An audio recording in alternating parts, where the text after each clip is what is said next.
didukung oleh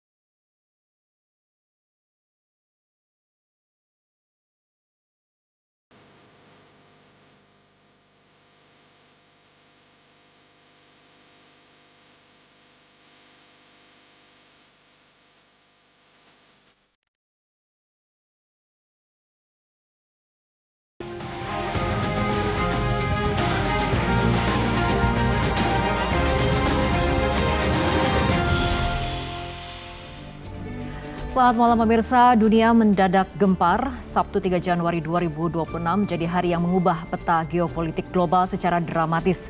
Di bawah perintah langsung Donald Trump, militer Amerika Serikat melancarkan Operation Absolute Resolve, sebuah serangan kilat yang melibatkan pasukan khusus Delta Force serta pengerahan kekuatan udara besar-besaran di langit ibu kota Venezuela, Caracas. Presiden Venezuela Nicolas Maduro beserta ibu negara Cilia Flores resmi ditahan dan dibawa keluar dari tanah air mereka. Donald Trump menegaskan bahwa operasi ini adalah langkah Amerika Serikat untuk menumpas jaringan narkoterorisme internasional. Penangkapan terjadi tidak lama setelah Maduro menerima utusan khusus China untuk memperkuat aliansi strategis dan kendali energi antar kedua negara. Sebuah langkah yang memicu pertanyaan besar dunia. Apakah ini murni penegakan hukum atau babak baru perebutan minyak? Bersama saya Fitri Megantara, inilah top issue dengan tema Amerika Serikat invasi Venezuela karena narkoba atau minyak.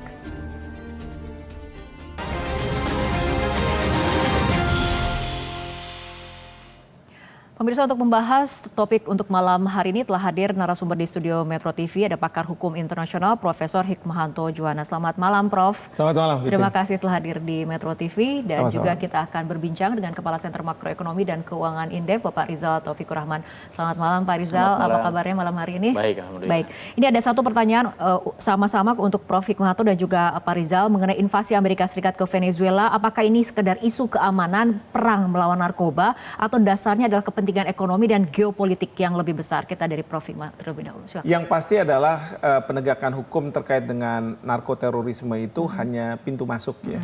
Pintu masuk karena setelah ada keinginan dari Amerika Serikat untuk menghadirkan Maduro di pengadilan New York, maka ada isu-isu berikutnya dan ini sudah disampaikan juga oleh Presiden Trump. Pertama mengenai masalah minyak ya, karena menurut Trump di Venezuela saat sekarang ini banyak mungkin oil rigs dan lain sebagainya yang terbengkalai. Sehingga Trump mengatakan akan memasukkan perusahaan-perusahaan minyak besar Amerika Serikat untuk berinvestasi di sana. Dan Trump juga mengatakan bahwa serangan yang kilat ini yang membutuhkan biaya itu akan terselesaikan dengan masalah minyak. Tapi yang berikutnya adalah mengenai masalah regime change, perubahan terhadap pemerintahan. Ini yang oleh Trump sangat penting karena selama ini mungkin di bawah Maduro, Amerika Serikat tidak bisa melakukan kerjasama sesuai yang dikehendaki oleh Amerika Serikat. Nah, yang terakhir ini yang sangat penting yaitu penegasan Trump bahwa Monroe Doctrine itu harus dijalankan di Amerika, benua Amerika. Karena sebagaimana disampaikan oleh Menlu Rubio, menjadi pertanyaan, kenapa Venezuela ini berhubungan dengan negara-negara Cina, dengan Iran, dengan Rusia, dan mungkin kaitannya adalah minyak. Nah, dalam konteks Monroe Doctrine ini, mereka mengatakan bahwa masalah Western Hemisphere ini, benua Amerika itu harus hanya orang-orang dari Amerika. Meskipun kita juga bisa pertanyakan kenapa Amerika Serikat ada di Asia Pasifik, di Eropa dan lain sebagainya.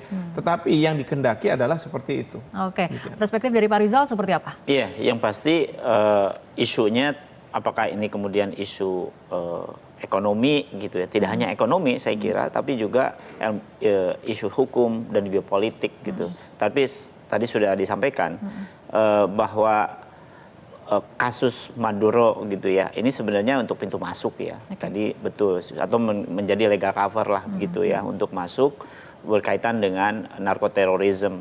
Karena memang Maduro selama ini sangat erat ya dengan isu-isu seperti itu. Dan cukup panjang saya kira melakukan aktivitas itu. Tetapi yang paling penting bagi Amerika adalah akan mengambil sumber daya strategis bagi Amerika.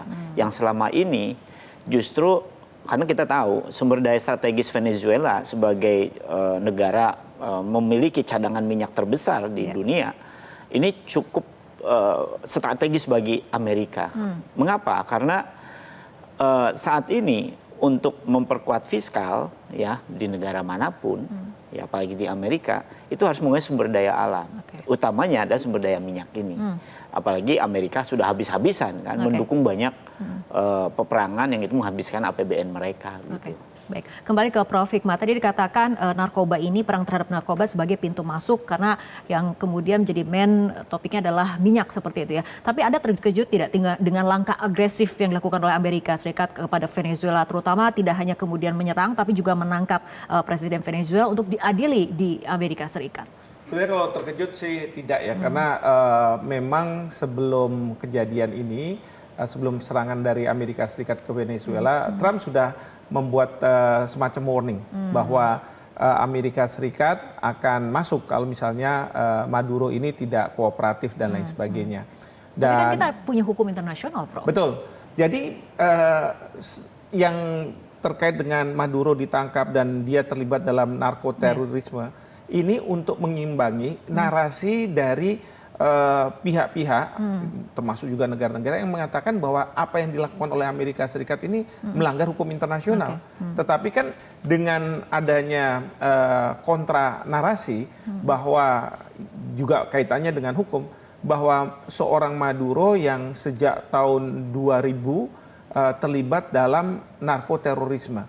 Dan Amerika Serikat dari sejumlah presiden mencoba untuk ya boleh dikatakan mencokok menghadirkan dia di pengadilan di New York. Sama seperti pada tahun 1990 ketika Presiden Bush senior itu melakukan tindakan invasi ke Panama untuk mencokok Daniel Noriega, Manuel Noriega untuk diadili di pengadilan Miami.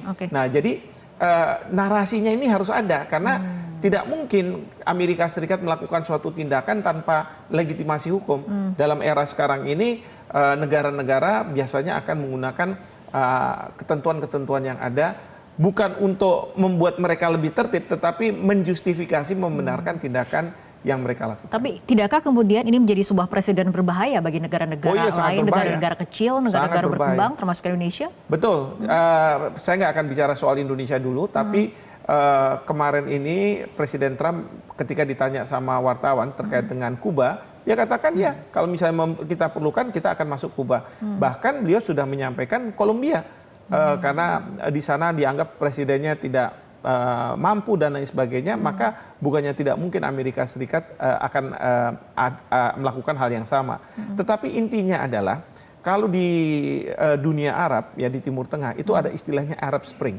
Penggantian dari para pemimpin-pemimpin. Nah sekarang yang saya khawatirkan itu adalah Latin America Spring.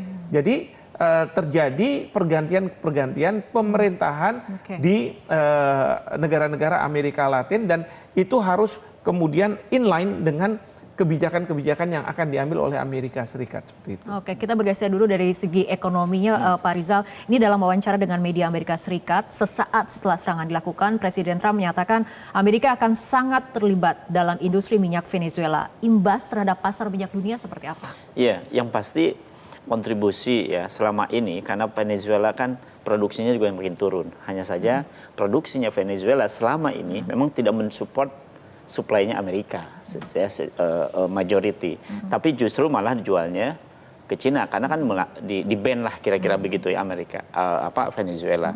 Nah itu kan bahaya untuk Amerika. Yang notabene justru yang tadi disampaikan bahwa mengapa di Amerika misalnya ya ada satu negara yang notabene tidak sama gitu ya. Saya kira dari aspek geopolitik juga berbeda gitu. Malah ini kok ke negara China. Apalagi ini juga hal ihwal kalau kita lihat China dengan Amerika juga sedang mengalami perang dagang gitu ya. Dan tentu Amerika ingin menyelamatkan ya aset strategis ya, apalagi berkaitan dengan energi saat ini untuk mengcover fiskalnya mereka. Karena gini, minyak saat ini tidak serta-merta sebuah sumber daya alam kemudian diproduksi untuk dijual. Tidak hanya itu. Tapi justru dengan kepemilikan minyak itu juga bisa mengelola aset ya, aset kaitan dengan fiskal sebuah negara gitu. Jadi Amerika akan melakukan itu. Saya kira saya melihat ya Amerika akan terus melakukan koreksi-koreksi kebijakannya ya, terutama negara-negara yang ada di Amerika tadi juga disampaikan ya. Latin America Spring yang notabene juga itu akan dilakukan ke negara-negara kalau melakukan hal yang sama. Oke, artinya akan ada perubahan signifikankah dalam peta kekuatan energi dunia, dan kemudian bagaimana nih tadi keterangan dari Prof. Hikmah mengenai Latin America Spring. Nah, kita akan bahas mengenai masalah ini, tapi kita ikuti jeda berikut terlebih dahulu.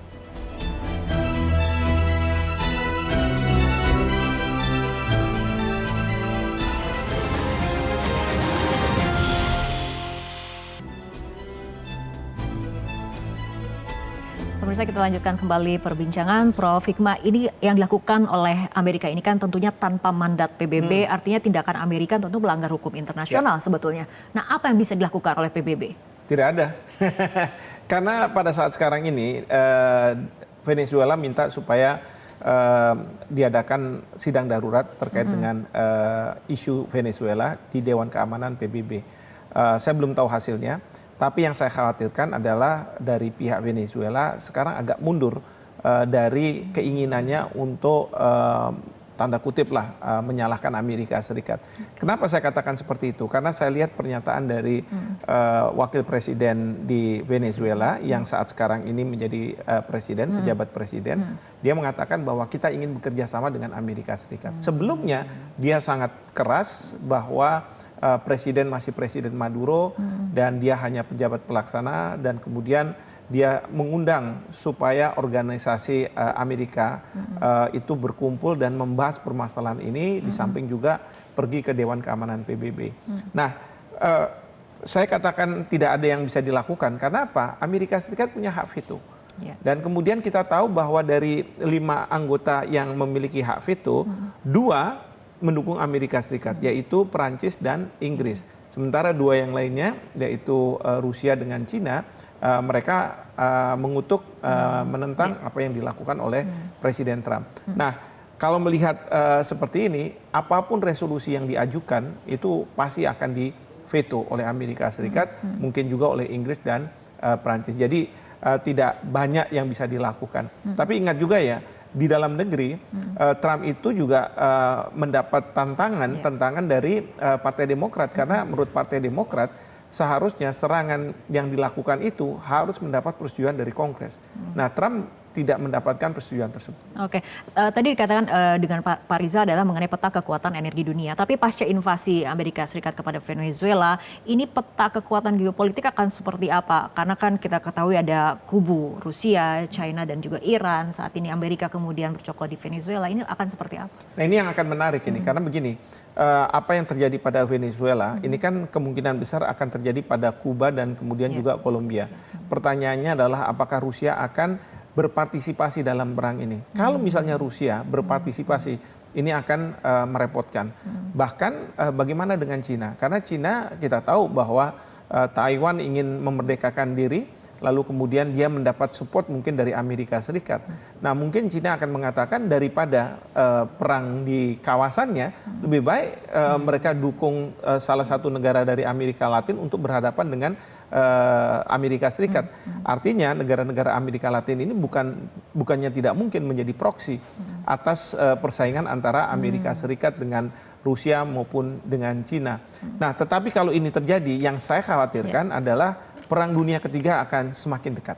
Oke, kita kembali ke peta kekuatan energi dunia dulu, Pak Rizal. Ini kan selama ini produksi minyak Venezuela telah berada di titik terendah karena kemudian ada sanksi dan juga blokade. Tapi kemudian dengan adanya Amerika masuk ke Venezuela, artinya kan produksinya berpotensi akan kembali pulih, dan ketergantungan dunia pada minyak Timur Tengah apakah kemudian akan berubah? Artinya imbasnya untuk Indonesia sebagai negara pengimpor minyak seperti apa? Ya, yang pasti ganti rezim, tentu ganti mengelola sumber daya kan gitu ya. Apalagi tadi Trump sudah janji akan memasukkan perusahaan-perusahaan besar untuk mengelola itu. Tentu akan berpengaruh terhadap minyak global, ya, market global. Memang untuk saat ini harga minyak global itu masih moderat ya, karena memang sangat pendek. Toh belum ada pengelolaan atau tata kelola rezim baru gitu. Nah, tetapi nanti ya mungkin bisa saja sebulan yang akan datang gitu ya, itu bisa berubah dan harga minyak bisa saja naik gitu ya. Dan tentu ini implikasinya apa? Nah, case atau isu ini bagi Indonesia memang secara langsung terhadap makroekonomi memang kecil. Apalagi Indonesia dengan Venezuela kan sangat kecil sebenarnya perdagangannya ya. Tetapi tentu yang harus diwaspadai adalah ekonomi kebijakan Trump ini yang seringkali ya kita tahu Trump punya historis tahun lalu ya, terutama di kebijakan pajak gitu, pajak ekspor gitu ya, itu kan juga memberatkan.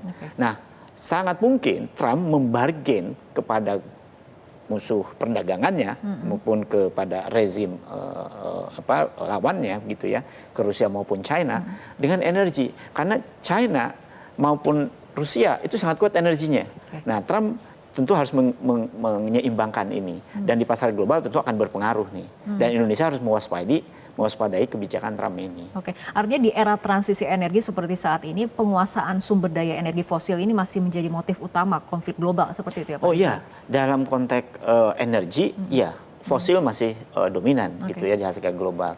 Meskipun tentu bagi kita Indonesia berkaitan dengan transisi energi ini yang justru kita harus memanfaatkan betul gitu ya, energi fosil ini ya, atau juga potensi energi terbarukan juga harus didorong terus begitu ya untuk menjalankan transisi energi ini, karena Indonesia ke depan memang tidak hanya energi fosil bergantung ke situ, tapi juga energi terbarukan.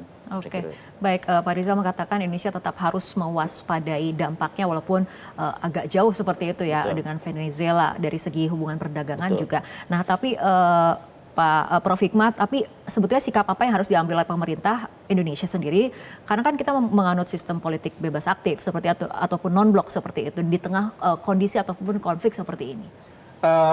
Kementerian Luar Negeri sudah mengeluarkan posisi Indonesia, di mana intinya adalah Kementerian Luar Negeri tidak melakukan pengutukan terhadap Amerika Serikat, tapi juga tidak melakukan pembenaran terhadap tindakan Amerika Serikat. Menurut saya ini sudah tepat, dan ini mengacu pada pasal 2 ayat 3 Piagam PBB yang mengatakan kalau ada sengketa antar negara, maka sengketa itu harus diselesaikan secara damai, yang sedemikian rupa sehingga tidak akan mengganggu masalah perdamaian dan keamanan internasional. Jadi dalam posisi seperti ini memang seharusnya kita tidak seperti Malaysia mengutuk apa yang dilakukan oleh Amerika Serikat ya, mengkondem, menghukum.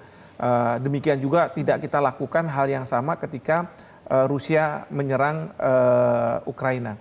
Nah, kenapa saya katakan seperti itu? Karena ini memberi ruang bagi presiden kita yang sangat engage terhadap masalah-masalah internasional untuk beliau bisa melakukan shuttle diplomacy. Jadi diplomasi ulang-alik pergi ke satu negara ke negara lain, bertemu dengan berbagai pihak untuk meredakan konflik, mendeeskalasi. Bahkan di dalam pernyataan Kementerian Luar Negeri disebutkan bahwa tindakan Amerika Serikat ini diharapkan tidak menjadi presiden ke depannya. Karena yang dikhawatirkan adalah Kuba dan Kolombia, mungkin juga sejumlah negara lain. Jadi harus dihormati hukum internasional, harus dihormati masalah kedaulatan. Ini yang menjadi posisi dari pemerintah Indonesia. Oke, tapi nasib Venezuela sendiri akan seperti apa sih, Prof Hikmat? Apakah kemudian Amerika Serikat memang sungguh-sungguh ingin memperbaiki ekonomi Venezuela, atau Indian akan fokus pada kepentingan ekonominya sendiri? Betul, yang penting adalah kalau misalnya soal oil, kalau Menlu Rubio mengatakan bahwa Amerika Serikat sudah punya banyak minyak kok, tidak ada masalah. Tetapi dia ingin bahwa perusahaan-perusahaan mereka itu yang akan masuk ke sana mengelola minyak, dan yang paling pasti adalah tidak ada Iran, tidak ada Cina, tidak ada Rusia yang ada di sana. Nah, yang penting juga yang kita perlu cermati adalah terkait dengan minyak ini adalah bagaimana nantinya ya Venezuela ini menurut Trump bisa dimakmurkan dengan minyak bagi rakyatnya. Dan sebagian rakyat dari Venezuela memang menyambut baik apa yang dilakukan oleh Trump karena dia menghilangkan pemimpin yang diktator. Nah, yang lucunya itu adalah tadinya dari pihak oposisi menghendaki agar yang bersangkutan lah yang jadi presiden, tetapi mungkin Presiden Trump tidak akan mau. Karena apa? Karena Presiden Trump ini ingin sekali menang Nobel Prize. Ternyata Nobel Prize itu jatuh ke tokoh oposisi dari Venezuela. Ya. Nah, ini yang kemudian menjadi kejutan berikutnya ya. Mungkin saya lihat wakil presiden yang sekarang ada akan yang menjadi presiden dan bekerja sama dengan Amerika Serikat. Oke, baik, kembali kepada sudut pandang ekonomi, Pak Rizal, selain harga minyak, sebetulnya sektor apa di Indonesia yang akan paling rentan terdampak jika konflik ini tidak berhenti di sini, artinya berkepanjangan seperti itu? Yang pasti barang-barang impor ya, barang-barang impor yang notabene base-nya pada minyak, itu juga pasti akan berpengaruh ya. Apalagi misalnya kimia ya, kan kita juga memang dengan Venezuela itu bahan kimia ya, bahan kimia juga. Nah, tapi yang paling penting adalah bahwa kalaupun berefek, tapi bukan first round effect, tapi second round effect ya. Jadi lewat harga minyak, kemudian dan justru yang kita antisipasi adalah harga minyak ini, karena ini akan berpengaruh ke fiskal. Kalau bicara fiskal, misalnya naik harga minyak di atas dari asumsi makroekonomi, katakanlah di harga minyak. Nah, ini kan pasti tentu akan subsidi lagi nih. Ya, terhadap minyak. Itu yang saya kira akan memberatkan terhadap fiskal. Nah, itu harus diwaspadai dan tentu pemerintah harus menyiapkan beberapa skenario apabila terjadi itu. Dan yang paling penting lagi adalah bagaimana terus melakukan komunikasi, saya kira dengan kan kita sudah ada hubungan bilateral gitu ya dengan Amerika berkaitan dengan ini. Jadi kebijakan-kebijakan ekonomi terutama ya di dalam mengantisipasi ya kenaikan harga minyak ini yang justru menjadi strategis bagi Indonesia. Baik. Tapi kita harapkan konflik tidak berkepanjangan dan tapi tetap pemerintah Indonesia tetap menyiapkan skenario. Betul. Ya. Baik, terima kasih Pak Rizal dan juga Prof. Hikmat telah berbincang bersama kami malam hari ini. Pemirsa, ketegangan Amerika Serikat Venezuela dapat memicu efek berantai politik dan ekonomi global, terutama melalui isu energi dan persaingan kekuatan besar dunia. Bagi Indonesia, situasi ini menjadi ujian bagi ketahanan diplomasi dan ekonomi nasional, sehingga sikap bebas aktif, kewaspadaan dan kesiapan menghadapi resiko global menjadi kunci menjaga stabilitas di tengah dunia yang kian bergejolak. Saya Fitri Megantara mengucapkan terima kasih atas perhatian Anda. Selamat malam, sampai jumpa.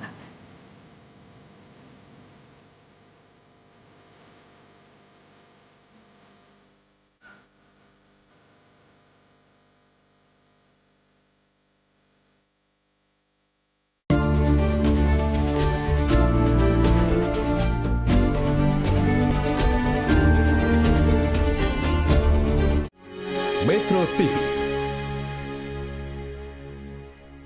Jelajahi cara baru mendapatkan informasi. Download Metro TV Extend sekarang.